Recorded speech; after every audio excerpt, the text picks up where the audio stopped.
시청자 여러분 안녕하십니까? 김동수입니다. 여러분, 대한민국에서 헌법재판소는요 정말 최후의 보루기관 아니겠습니까?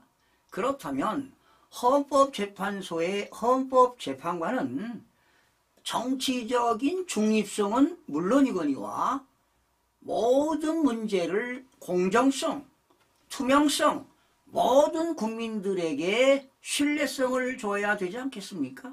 저는 그렇게 생각합니다. 그런데 이번 윤석열 탄핵 소추안을 그런 결정하는 그 과정에서요, 그 변론 기일을 일주일에 2번씩 지적하지 않았습니까? 네, 일주일에 두 번씩. 이렇게 하면 그 탄핵 피소추인은 어떻게 그거를 과중한 업무를 처리하겠습니까? 그래서 이미선 재판관이 좀 과도하지 않았나 이런 생각이 들어가는데, 오늘 이 시간에는요 헌법재판관 이미선 재판관 내년 4월 18일 날 퇴임합니다. 2019년도 문재인 대통령으로부터 임명받은 이미선 재판관에 대해서 살펴보겠습니다. 여러분, 이미선 재판관이요 과거 진보적인 판결을 많이 했습니다. 그리고 그래서 논란의 중심이 서기도 했는데요.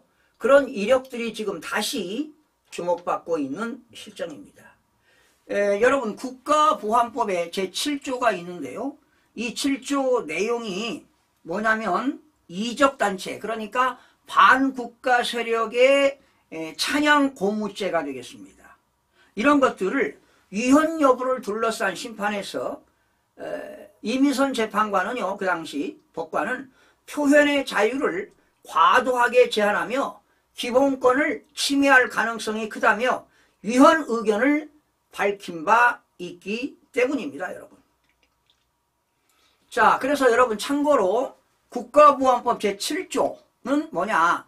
찬양과 고무 등입니다. 1항입니다. 국가의 존립, 안전이나 자유민주적 기본 질서를 위태롭게 한다는 점을 알면서 반국가단체나 그 구성원 또는 지령을 받은, 북한으로부터 지령을 받은 자의 활동을 찬양하거나 고무하거나 선전 또는 이해, 동조하거나 국가 변란을 선동하는 자는 7년 이하의 징역에 처한다. 이게 국가보안법 제7조입니다. 이게 1991년 5월 31일 날 개정됐어요. 그러니까 오래됐죠, 이 국가보안법이 개정된 것이. 그런데 이 이미선 재판관은 그 당시 표현의 자유를 과도하게 제한하며 기본권을 침해할 가능성이 있다. 그래서 위헌 의견을 밝힌 바 있다.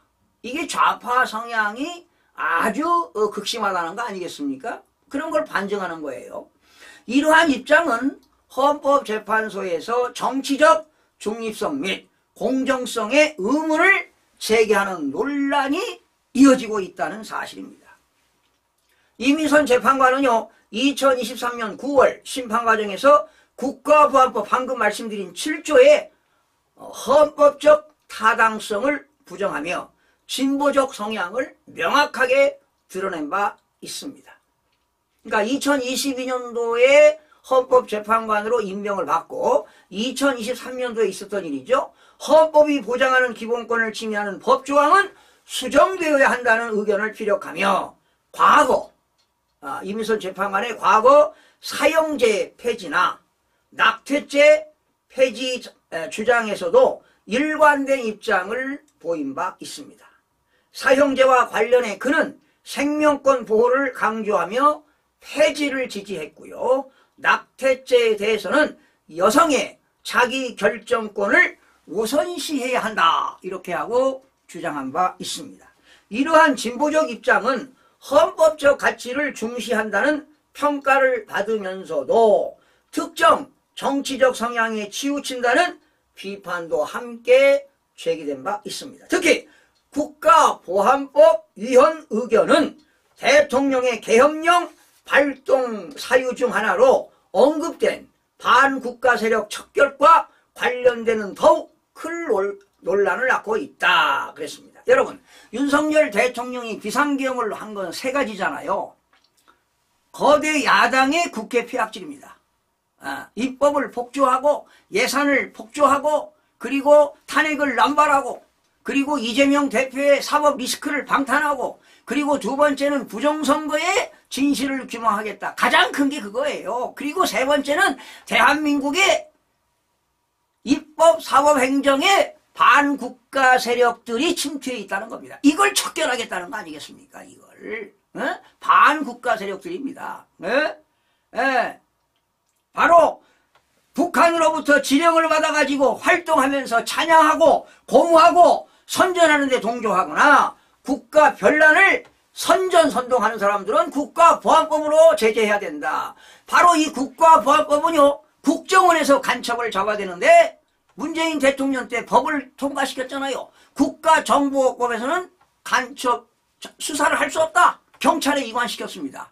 그리고 20일에 들어서서 국가보안법에서 조사권까지도 폐지시켜가지고 국가보안법을 폐지시키려고 합니다. 여러분, 국가정보법을.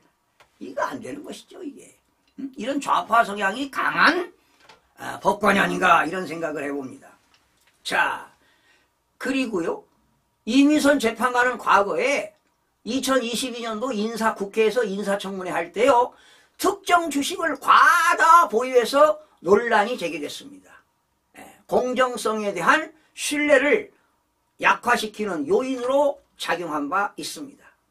2019년 헌법재판관 임명 당시에요, 2019년 배우자와 함께 보유한 35억 원.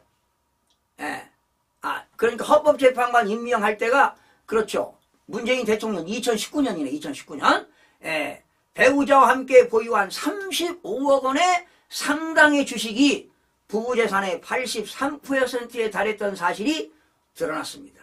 그래서 공직자로서의 책임의식과 윤리의식에 의문이 제기도 했던 재판관입니다.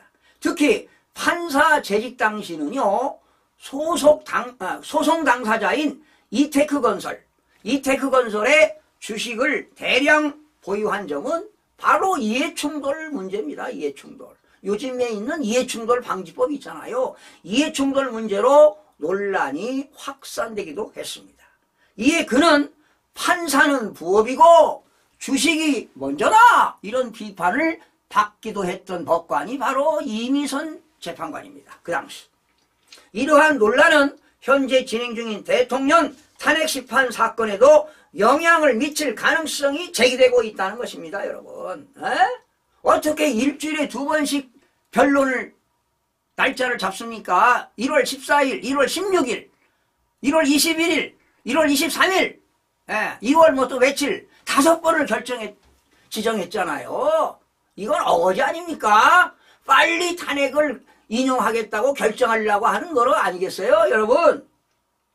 국가보안법과 관련된 그의 진보적 견해와 과거의 주식 보유 문제는 헌법재판소의 독립성과 공정성에 대한 국민적 신뢰를 약화시킬 수 있다는 우려를 낳고 있습니다. 믿을 수 없습니다, 여러분. 대통령 탄핵 소추 사건은 헌법재판소의 정치적 중립성과 공정성과 투명성과 신뢰성을 시험하는 중요한 사안으로 평가가 됩니다. 그를 둘러싼 일련의 논란은 헌법재판소가 국민적 신뢰를 회복하기 위한 과제를 더욱 지금 복잡하게 만들고 있습니다. 그래서 윤석열 대통령의 탄핵은 각하시키고 다시 국회로 되돌려보내서 국회에서 내란죄를 뺀 상태에서 재의결을 해야 된다는 것이 본인의 주장입니다. 여러분 어떻게 생각하십니까? 여러분들의 좋은 의견이 있으면 댓글로 남겨주시면 고맙겠습니다. 시청해주신 여러분 고맙습니다.